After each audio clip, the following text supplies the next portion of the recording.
नमस्कार दोस्तों, good morning. मैं डॉक्टर अभिषेक, नमन हार्ट कंकड़बाग पटना से। अभी थोड़ी देर में ये प्रोग्राम को स्टार्ट करेंगे हम।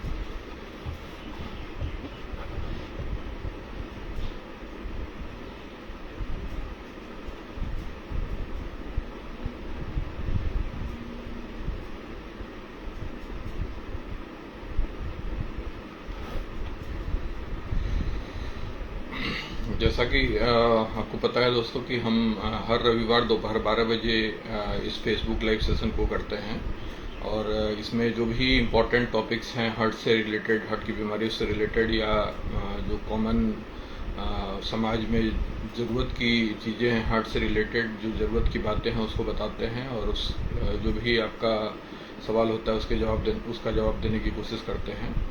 तो आज का टॉपिक भी बहुत इम्पोर्टेंट है। जो हम आजकल देख रहे हैं हम कि जो हार्ट से रिलेटेड इमरजेंसी बीमारियां हैं, जैसे हार्ट अटैक हो गए, अचानक सांस का फूलना हो गया या अचानक कार्डियक अरेस्ट का होना हो गया, ये सब जो कार्डियक इमरजेंसीज या हृदय की बीमारियों से रिलेटेड इमरजेंसी हैं, उसके बारे में आप इन बीमारी को कैसे पहचानेंगे और उसका फर्स्ट एड आप घर पे या अपने आस पड़ोस में अगर कोई इस तरह का बीमारी होती है तो कैसे कर सकते हैं, ताकि मरीज को हम सुरक्षित रूप से अस्पताल पहुंचा सकें और उसका फर्दर ट्रीटमेंट अस्पताल में बेहतर तरीके से हो सके। इसको इंश्योर करने के लिए ये सेशन रखा गया है।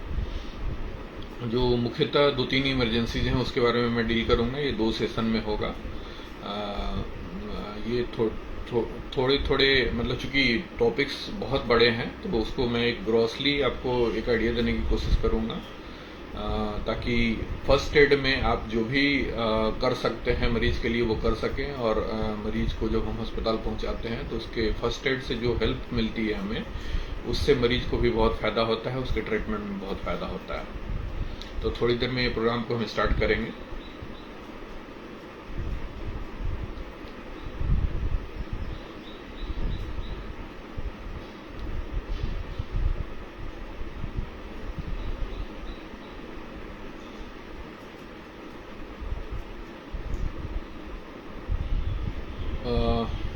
चलिए दोस्तों, हम प्रोग्राम को स्टार्ट करते हैं। मैं डॉक्टर अभिषेक, नमन हार्ट कंकड़बाग पटना से। हमारा मोबाइल नंबर है 9199448999। किसी भी तरीके का कोई सवाल आपके दिमाग में, जहन में हो तो आप उसको इस मोबाइल नंबर पे छोड़ सकते हैं या फेसबुक के कमेंट बॉक्स में डाल सकते हैं। जब भी संभव होगा हम उसका रिप्लाई देने की आपको कोशिश करेंगे। जैसा कि मैंने बताया कि आज का जो टॉपिक है वो बहुत ही महत्वपूर्ण है समाज से रिलेटेड, जिसमें हृदय से संबंधित जो भी इमरजेंसी कंडीशंस हैं, आकस्मिक चीज़ें हैं जो मरीज के जीवन को क्षति पहुंचा सकती हैं, उसके बारे में हम डील करेंगे।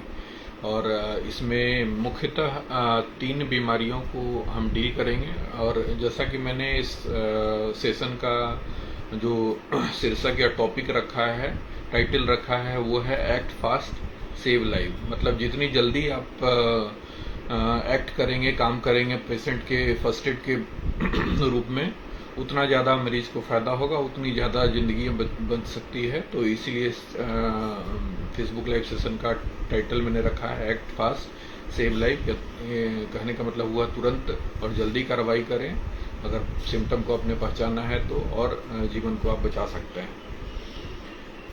तो मुख्यतः जो कार्डियक इमरजेंसीज हैं वो मेनली 3 तरीके, ऐसे तो बहुत सारी इमरजेंसीज हो सकती हैं बट मुख्यतः 3 तरह की कार्डियक इमरजेंसीज के बारे में मैं डील करूंगा। पहला है हार्ट अटैक, जिसको हम मेडिकल भाषा में मायोकार्डियल इन्फार्क्शन भी बोलते हैं।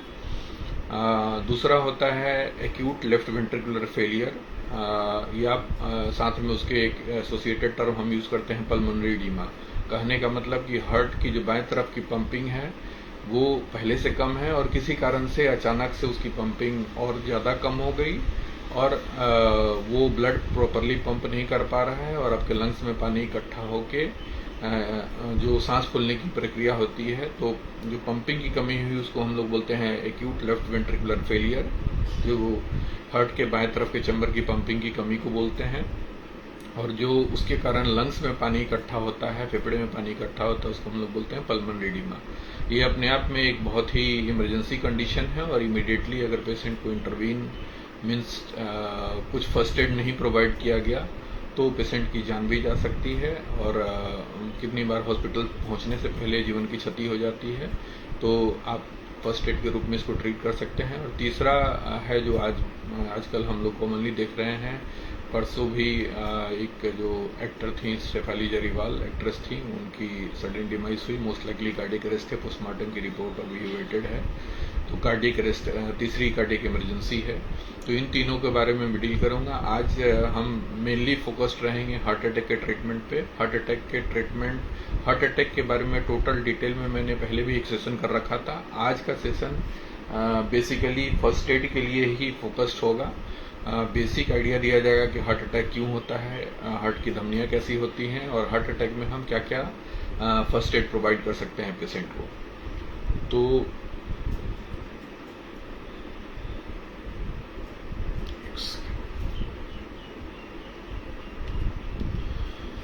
अब मैं थोड़ा सा हार्ट अटैक होता क्यों है उसके बारे में थोड़ा बता दूं। तो सबसे पहले जो हार्ट की धमनियां होती हैं, हार्ट के नसें होती हैं, उसके बारे में बता दूं। तो ये मान लीजिए आपका हार्ट है जो ग्लोबुलर शेप में होता है, ये हार्ट हो गया। हार्ट से जो मुख्य नली निकलती है, ये जो मैंने बताया है यहाँ तक, इसको हम लोग बोलते हैं ऑर्बिटा। तो ये हार्ट हो गया। हार्ट से जो बाएं तरफ के चैम्बर से निकला नस, जो सबसे बड़ी आर्टरी होती है जो पूरे बॉडी को ब्लड लेके जा रही है, उसको हम लोग बोलते हैं ऑर्बिटा। और यहाँ से आपका दाहिने तरफ के हाथों के लिए और दाहिने तरफ के ब्रेन के लिए, यहाँ से बाएं तरफ के ब्रेन के लिए, यहाँ से बाएं तरफ के हाथ के लिए और यहाँ कमर पे आके दोनों तरफ के पैरों के लिए ये नसें बच जाती हैं। और यहाँ से आपके बीच से आपकी किडनी के लिए और आंतों के लिए नसें निकलती हैं। और भी छोटी छोटी नसें होती है जिससे मैं डिटेल में नहीं बता रहा हूँ। ये जो आपकी हार्ट के अंदर ही मैंने लाल रंग से ये नसें बनाई हुई हैं, ये आपकी बाएं तरफ की नस है जिसको हम लोग बोलते हैं लेफ्ट कॉर्नरी आर्टरी। ये एक पर्टिकुलर दूरी तक एक साथ साथ चलती है, उसके बाद ये दो पार्ट में बढ़ जाती है। यहाँ से यहाँ जो लेफ्ट कॉर्नरी आर्टरी अराइज हुई उसको हम लोग बोलते हैं लेफ्ट मेन कॉर्नरी आर्टरी, जो सबसे बड़ी नस होती है और 80% आपके हार्ट के ब्लड सप्लाई को मेंटेन करती है। एक बार अब जब दो पार्ट में बढ़ गया तो नीचे की तरफ जाता है, इसको हम लोग बोलते हैं एलएडी आर्टरी या लेफ्ट एंटीरियर डिसेंडिंग आर्टरी। और ये बाएं तरफ जो पीछे की तरफ चला गया उसको हम लोग बोलते हैं लेफ्ट सर्कमफ्लेक्स आर्टरी या L6 आर्टरी। ये जो दाहिने तरफ जो नस निकली इसको हम लोग बोलते हैं राइट कॉर्नरी आर्टरी या RCA। ये जो दाहिने तरफ की नस को दाहिने तरफ के हार्ट को और सप्लाई करती है, दाहिने तरफ से निकलती है। अब इसको मैंने थोड़ा बड़े तरीके से बनाया है। ये जो लेफ्ट कॉर्नरी आर्टरी है, ये आपकी लेफ्ट कॉर्नरी आर्टरी हो गई जो यहाँ से राइज हो रही थी, निकल रही थी। ये लेफ्ट कॉर्नरी आर्टरी का ये सेगमेंट जो सबसे बड़ा सेगमेंट जो 80% हार्ट को सप्लाई करता है, जो मैंने बताया, इसको हम लोग बोलते हैं लेफ्ट मेन आर्टरी। इसको मैंने LM से डिनोट कर दिया है, लेफ्ट मेन। ये 80% हार्ट को सप्लाई करती है। यूजुअली अगर इससे हार्ट अटैक होता है तो ये बहुत ही डिवास्टेटिंग और फैटल होता है। 80-90% पेशेंट हॉस्पिटल भी नहीं पहुंच पाते। उसके बाद जब एक बार ये आर्टरी बढ़ गई तो ये पार्ट इसका नीचे चला जाता है, दूसरा पार्ट इधर की तरफ चला जाता है, जो मैंने यहाँ पे भी बनाया है। तो एक बार जब ये बढ़ गई तो ये major artery, second major artery, second सबसे बड़ी आर्टरी ये होती है जो 60% हार्ट की ब्लड सप्लाई को मेंटेन करती है। ये वाला जो साइड ब्रांच निकली इधर से, ये 15% of the blood supply maintain करती है। और ये राइट वाली जो आर्टरी है, ये जो राइट से निकल रही है, ये अराउंड 15-20% ब्लड सप्लाई को मेंटेन करती है हार्ट को। तो सबसे मेजर जो सप्लाई है वो लेफ्ट साइड से है। लेफ्ट मेन 80% सप्लाई देती है। लेफ्ट एंटीरियर डिसेंडिंग जो ये वाली आर्टरी नीचे तक जा रही है वो 60% सप्लाई करती है। और ये जो बढ़ के लेफ्ट सर्कमफ्लेक्स हो गई, ये 15% सप्लाई करती है। तो ये कंप्लीट आपकी एनाटॉमी हो गई। अब अटैक पड़ता क्यों है वो मैं थोड़ा समझा देता हूँ। कि मान लीजिए कि ये आपकी नसें हैं, इसके अंदर कोई ब्लॉक है, इसके अंदर कोई ब्लॉक बन रखा है। यूजुअली क्या होता है कि ये जो ब्लॉक होता है इसके ऊपर या तो ये ब्लॉक और टाइट होगा तो उसके ऊपर ब्लड क्लॉट बन के और वो आर्टरी पूरी तरह से बंद हो जाएगी। या कभी कभी ऐसा होता है कि इसके ऊपर जो प्रोटेक्टिव लेयरिंग होती है, जिसको हम लोग बोलते हैं फाइब्रस कैप, ये रप्चर कर जाता है। मान लीजिए फाइब्रस कैप यहाँ पे था और ये बीच के पोर्शन में फाइब्रस कैप किसी कारण से रप्चर कर गया।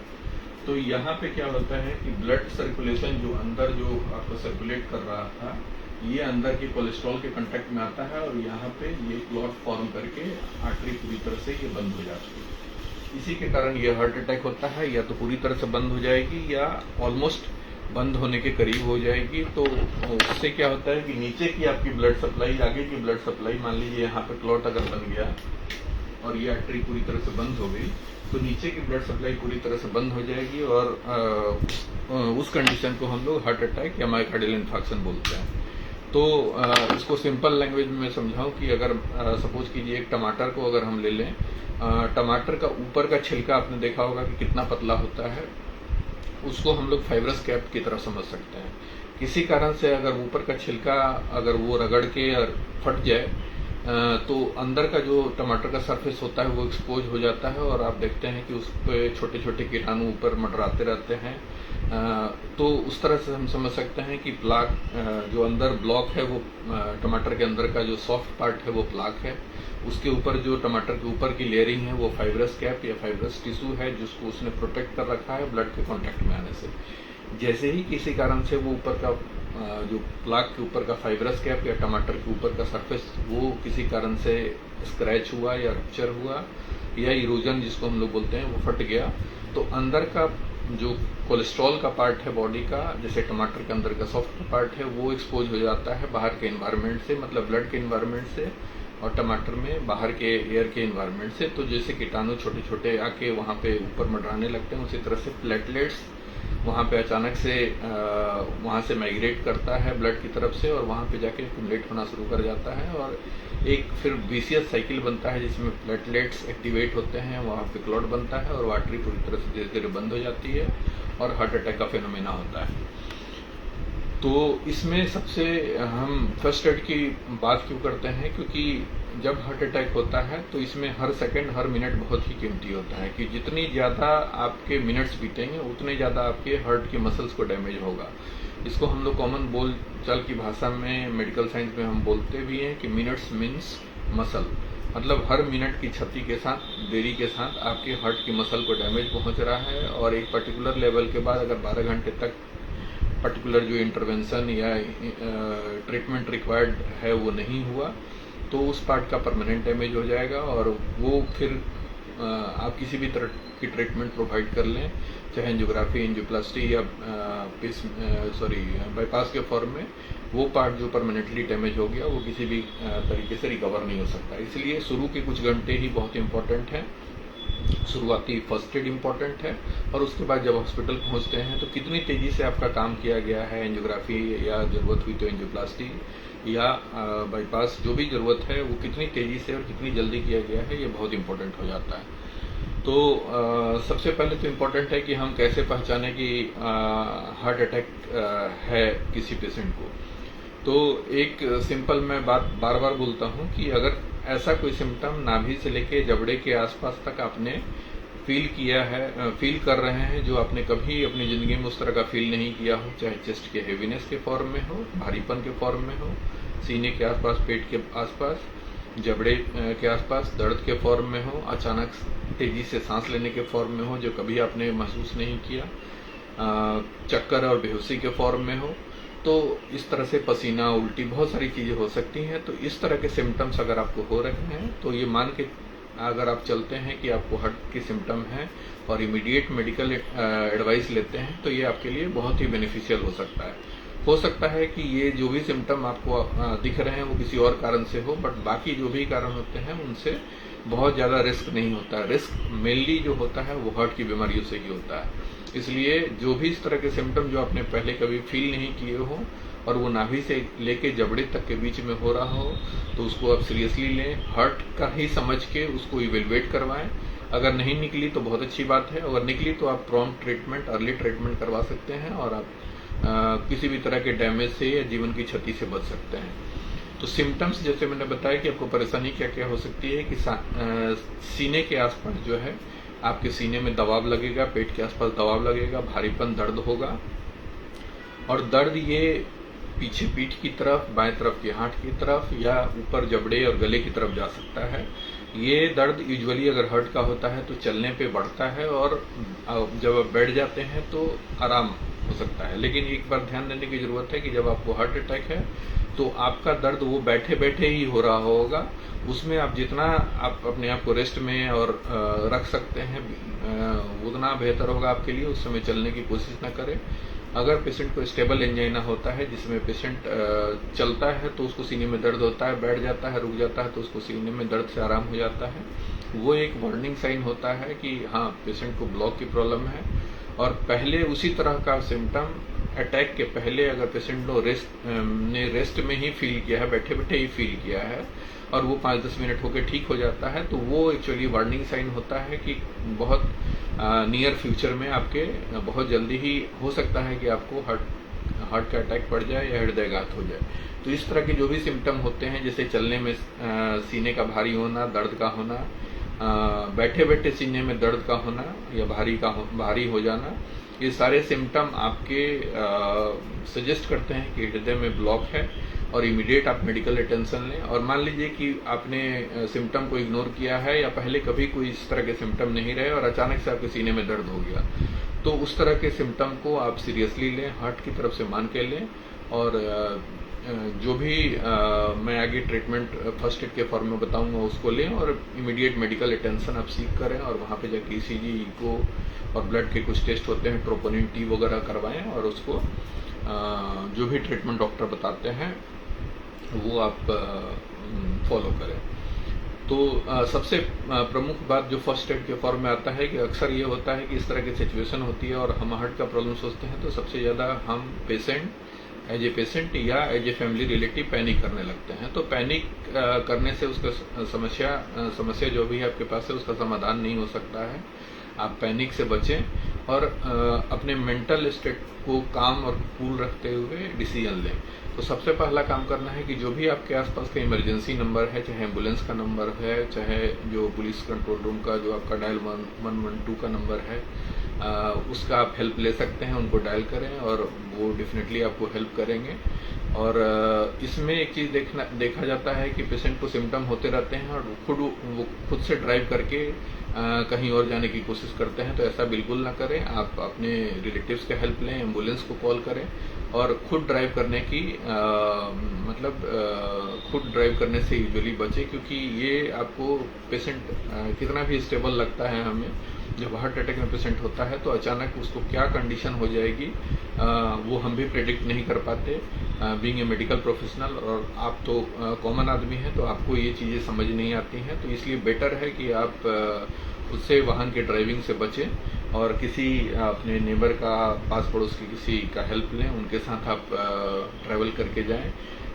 2 व्हीलर पे अकेले पीछे बैठ के ना जाएं, या तो ट्रिपल राइडिंग कर लें, हालांकि वो लीगली अलाउड नहीं है, ताकि पीछे से आपको कोई सपोर्ट करता रहे।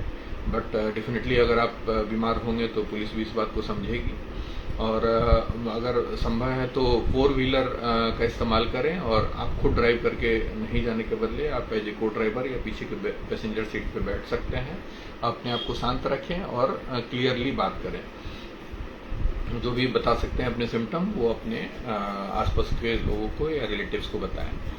उसके बाद ये जब सारी चीज़ें आपने कर ली कि एम्बुलेंस को कॉल कर लिया या अपने रिलेटिव्स को कॉल करके आपने बुला लिया, अगर आपके पास एक टैबलेट होता है, इकोस्प्रिन या डिस्प्रिन की टैबलेट होती है, वो आपके पास अवेलेबल है या आपके आसपास किसी के पास अवेलेबल है, तो बिना किसी भी चीज़ को सोचे, दोहरी सोच को रखे हुए उस टैबलेट को ले लें।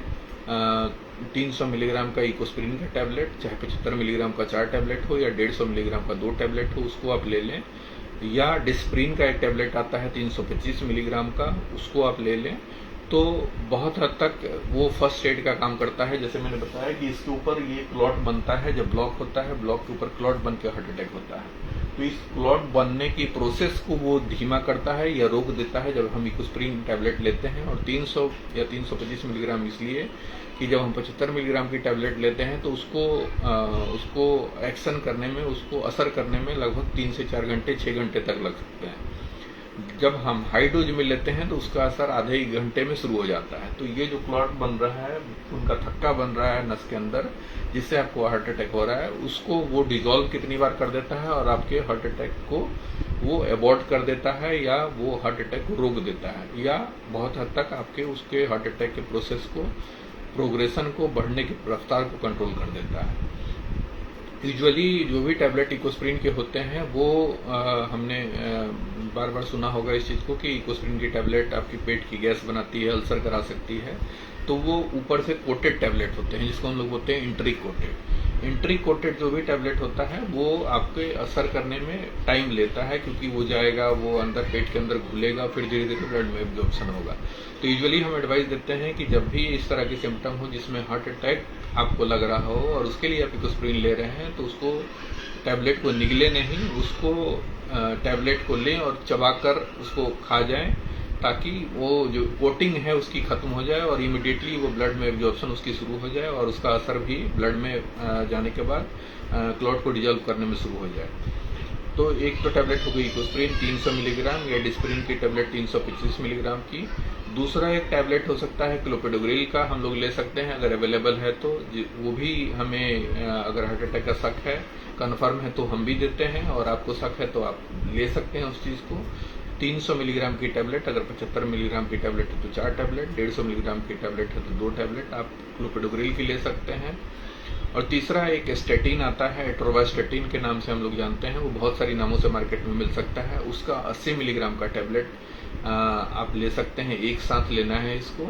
80 मिलीग्राम का एक टैबलेट भी ले सकते हैं, 40 मिलीग्राम के 2 टैबलेट, 20 मिलीग्राम का 4 टैबलेट ले सकते हैं। टोटल आपके 80 मिलीग्राम लेने हैं। तो 3 टैबलेट जो प्रमुख हैं, इंपॉर्टेंट है हार्ट अटैक के प्रिवेंशन के लिए, रोकने के लिए, उसकी प्रोग्रेस को डिले करने के लिए या धीमा करने के लिए। तो पहला तो हो गया इकोस्प्रिन 300 मिलीग्राम या डिस्प्रिन 325 मिलीग्राम का टैबलेट, चबा के इसको खाना है। दूसरा 300 मिलीग्राम का क्लोपिडोग्रिल का टैबलेट, और एट्रोवास्टेटिन का 80 मिलीग्राम का टैबलेट। ये तीनों टैबलेट आप ले सकते हैं। अगर सीने में दर्द है और बीपी वगैरह ठीक ठाक लग रहा है, ठीक है, आपने मेजर किया, तो आप एक सॉर्बिट्रेट का टैबलेट आता है जो कॉमनली लोग यूज़ करते हैं, वो जबान के नीचे आप 5 मिलीग्राम का रख सकते हैं, और उसको चाहे तो एक बार और रिपीट कर सकते हैं। लेकिन आपको उसमें ब्लड प्रेशर को एक बार चेक कर लेना चाहिए, यूजुअली बेहतर होता है क्योंकि वो ब्लड प्रेशर डाउन करता है।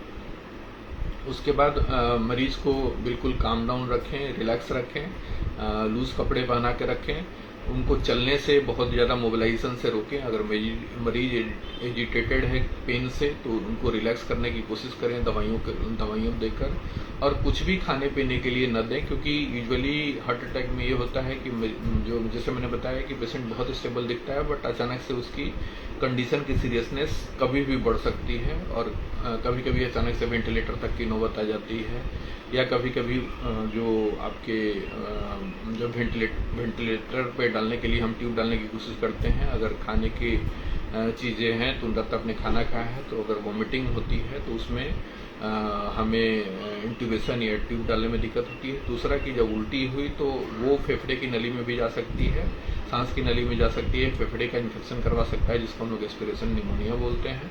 तो ये दोनों ही चीज़ें रिस्की होती हैं। यूजुअली हम लोग पेशेंट को खाने से अवॉइड करना चाहिए जब इस तरह के सिम्टम हो, और ये डॉक्टर और हॉस्पिटल जहाँ पे भी वो जा रहे हैं वो उन पे छोड़ देना चाहिए कि वो मतलब ओरली वो कुछ खिलाना चाह रहे हैं या नहीं खिलाना चाह रहे हैं। तीसरा चीज़ है कि जैसे मैंने बताया कि कार्डियक अरेस्ट का एक प्रमुख कारण हार्ट अटैक भी होता है। तो ये बात समझें कि जब हार्ट अटैक पेशेंट को हो गया और उसके कारण अगर कार्डियक अरेस्ट हो रहा है, कार्डियक अरेस्ट हम कैसे पहचानेंगे? तो पेशेंट अचानक से अनरेस्पॉन्सिव हो जाएगा कि जब हम उसको आवाज़ देंगे तो वो बिल्कुल ही उसका रिस्पॉन्स नहीं होगा, उसके नाम से हम पुकारेंगे तो उसका कोई रिस्पॉन्स नहीं आएगा, जब हम उसकी नब्ज को टटोलेंगे तो उसके गर्दन की नब्ज को टटोलेंगे, हाथ की नब्ज को टटोलेंगे, या थाइज या जांघ की नब्ज को टटोलेंगे तो हमें कोई पल्सेशन नहीं मिलेगी। इसका मतलब पेशेंट कार्डियक अरेस्ट में है, उसकी सांस बंद हो चुकी होगी।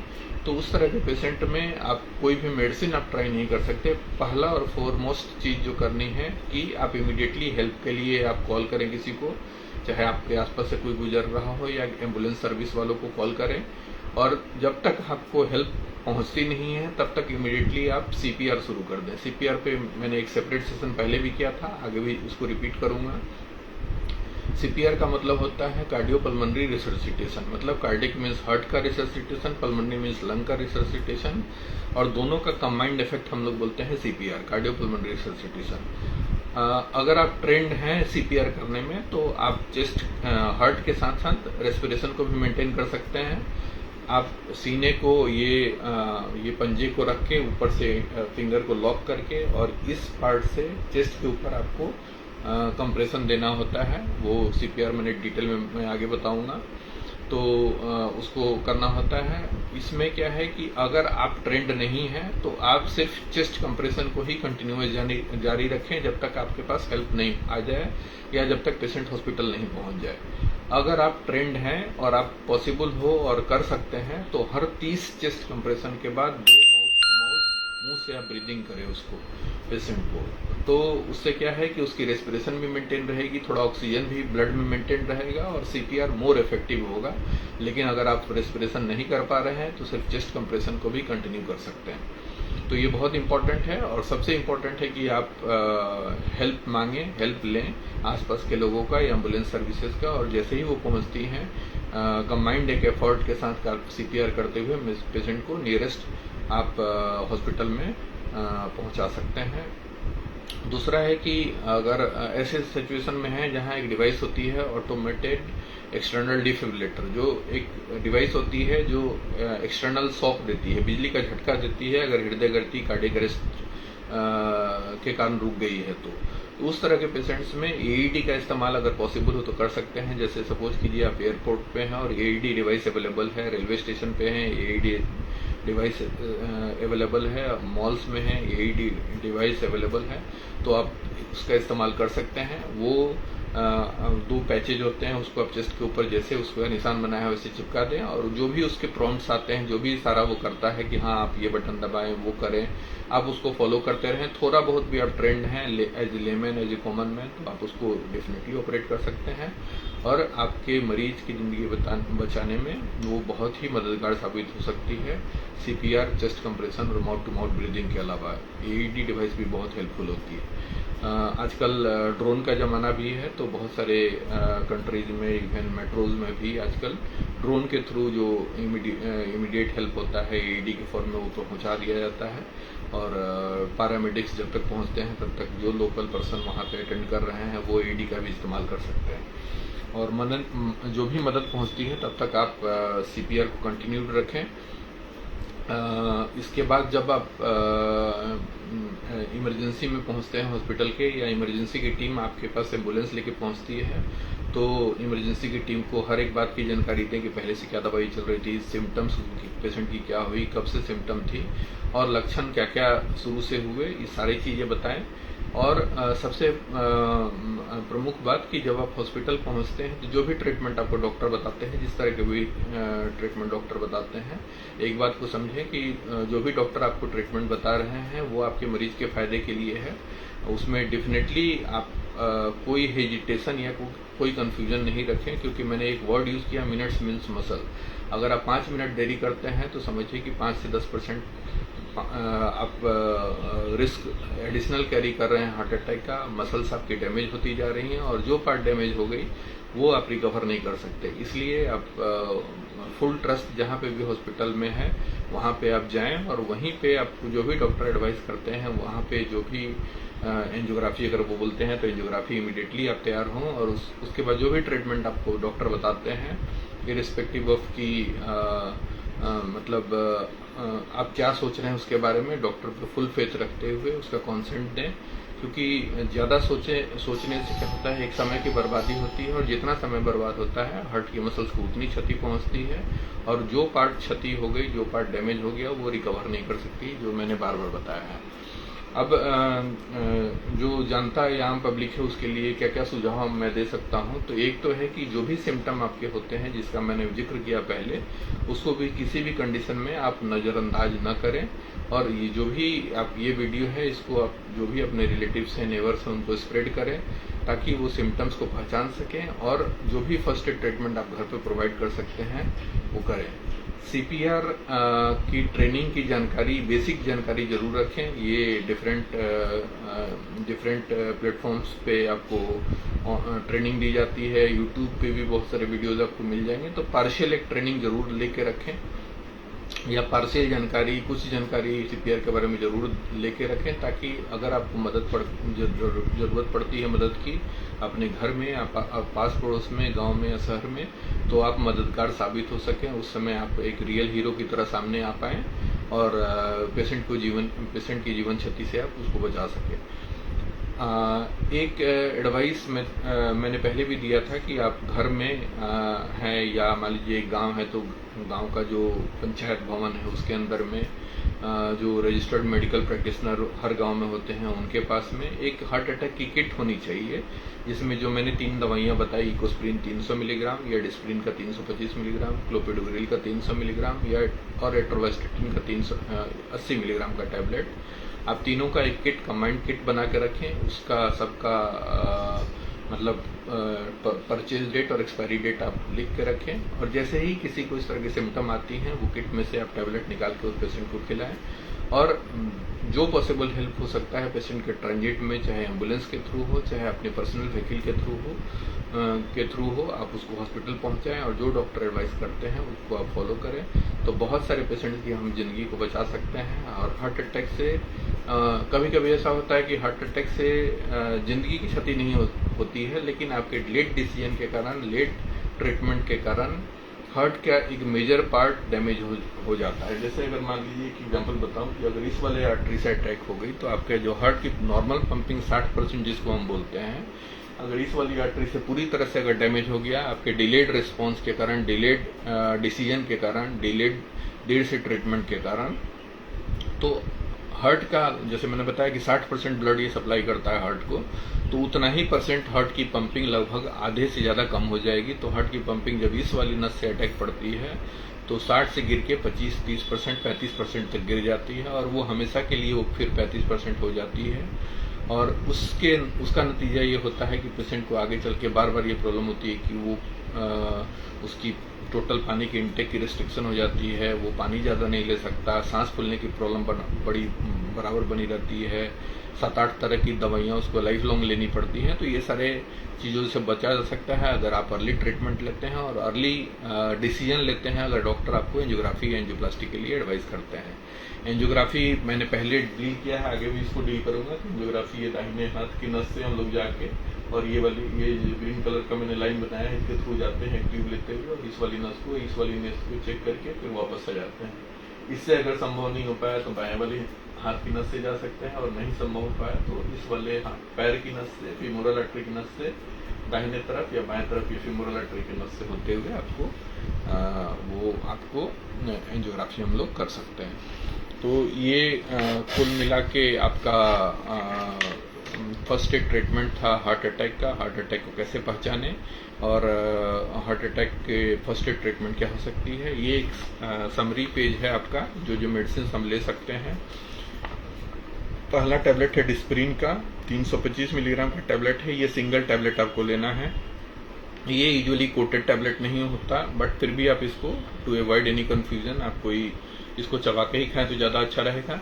अगर डिस्प्रिन आपके पास नहीं है, इकोस्प्रिन नाम की टैबलेट है या एस्प्रिन नाम की टैबलेट है, तो आप 75 मिलीग्राम की 4 टैबलेट ले सकते हैं, या 150 मिलीग्राम की 2 टैबलेट ले सकते हैं। टोटल ये 300 मिलीग्राम। इस टैबलेट को आपको चबा के खाना है, ताकि जैसे मैंने बताया कि इसका असर जल्दी शुरू हो। दूसरी एक टैबलेट है एट्रोवास्टेटिन, 80 मिलीग्राम का टैबलेट आपको लेना है।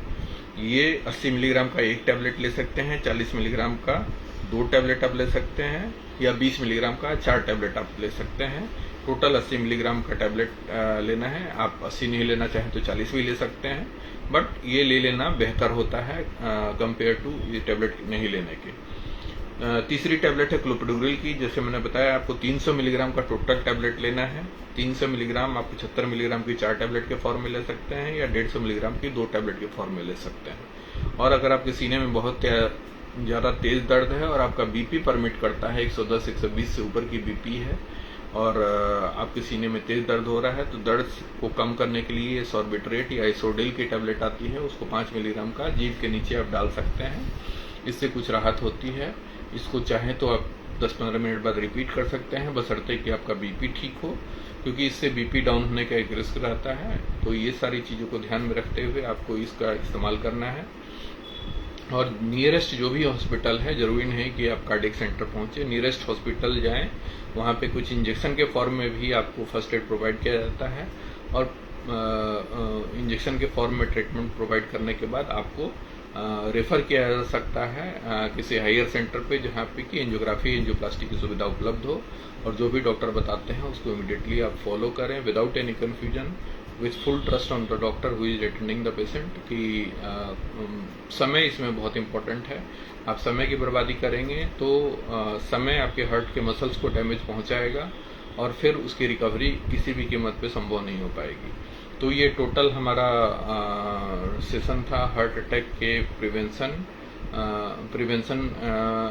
मतलब फर्स्ट एड प्रिवेंशन के बारे में, और उसका फर्दर ट्रीटमेंट जो भी हॉस्पिटल में डॉक्टर हैं वो करेंगे आपके। तो ये सब सारी चीज़ें हैं। अब जो भी क्वेश्चंस होंगे मैं उसको देखता हूँ, अगर कोई क्वेश्चन है तो मैं उसको लेने की कोशिश करता हूँ।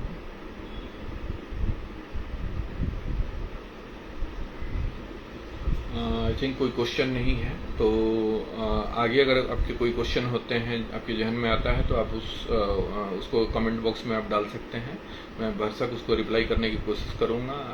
और आप जो भी कोई नया टॉपिक आप अपनी तरफ से सजेस्ट करना चाहें, जिस पे आप चाहते हैं कि डिस्कशन किया जाए, तो मैं उसको अपने फेसबुक लाइव सेशंस में इनकॉर्पोरेट करने की कोशिश करूँगा, ताकि ये जनमानस का एक आंदोलन की तरह बन पाए, और आप इन्फॉर्म्ड रहें, एक नॉलेज आपको प्रोवाइड किया जा सके, ताकि एक फर्स्ट एड ट्रीटमेंट पहले तो बीमारी को आप रिकॉग्नाइज कर पाएँ, और जो भी फर्स्ट एड ट्रीटमेंट आप प्रोवाइड कर सकते हैं अपने घर में, अपने आस पड़ोस में, अपने गांव में, अपने शहर में, वो आप कर पाएँ, और दूसरे को इस इंफॉर्मेशन को, इस वीडियो को स्प्रेड करें, ताकि ये एक जन जन की मुहिम बन पाए।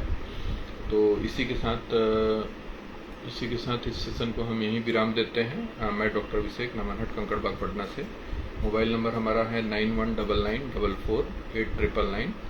नेक्स्ट वीक हम नए टॉपिक के साथ, किसी नए टॉपिक के साथ, मतलब इसी का जो दो और इमरजेंसी टॉपिक्स रह गई हैं, acute left ventricular failure with pulmonary oedema and cardiac arrest, इस दोनों पे डील करेंगे, और उसके बाद फिर उसके अगले सेशन से हम नए टॉपिक पे जाएंगे। तो इसी के साथ मैं इस सेशन को यहीं पे विराम देता हूँ। नमस्कार, धन्यवाद।